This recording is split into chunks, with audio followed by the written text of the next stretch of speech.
నమస్తే welcome to JLTV7 news. Telangana రాష్ట్రంలో అందులో హైదరాబాద్ మహానగరంలో విచిత్ర వాతావరణం చోటు చేసుకుంది.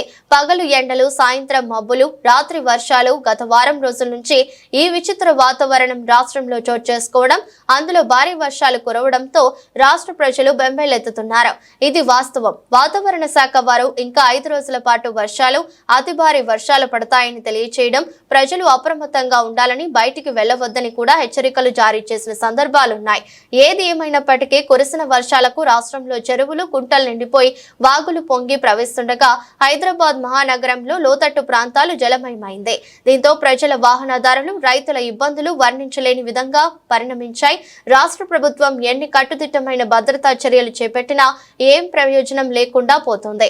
ప్రభుత్వానికి ప్రజల సహకారం చాలా ముఖ్యం. ప్రజల సహకారం లేనిది ప్రభుత్వం ఎన్ని చర్యలు తీసుకున్నా ఫలితం ఉండదు. ఇది అవునంటారా కాదా? భారీ వర్షాలకు రాష్ట్రంలోని అన్ని జిల్లాల్లో విస్తారంగా వర్షాలు పడుతున్నప్పటికీ, వాతావరణంలో మార్పులు వస్తున్నప్పటికీ ప్రజలు తగు జాగ్రత్తలు తీసుకోవాలి. తప్పదు మరి. అయితే ప్రస్తుత ఈ వాతావరణం మూలంగా కొన్ని ప్రాంతాల్లో ఏర్పడిన పరిస్థితులను చూద్దామా మరి. హైదరాబాద్, సికింద్రాబాద్ నగరాల్లో రోడ్లు వాగులులాగా మారిపోయాయి. మోకాలు లోతు నీళ్లు ప్రవహిస్తున్నాయి. హైదరాబాద్, సికింద్రాబాద్ నడిబొడ్డున ఉన్న హుస్సేన్ సాగర్ పొంగి ప్రవహిస్తున్నాయి.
అయితే నేను పోతా బిడ్డ పోతా, నేనే పోతాను అన్నది.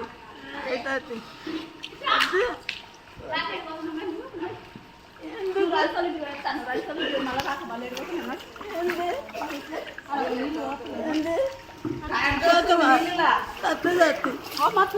అరే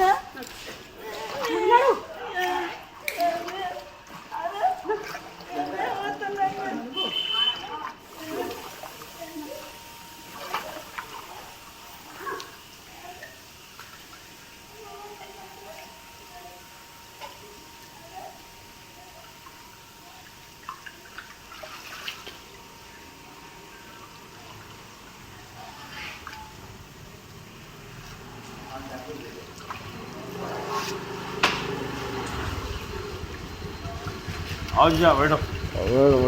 नमस्ते। क्या ना और दी हो और दी जब से नहीं जा रहा था ना ऐसा नहीं जा रहा था ना ऐसा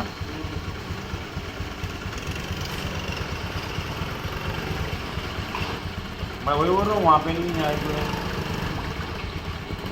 तो जाने दो।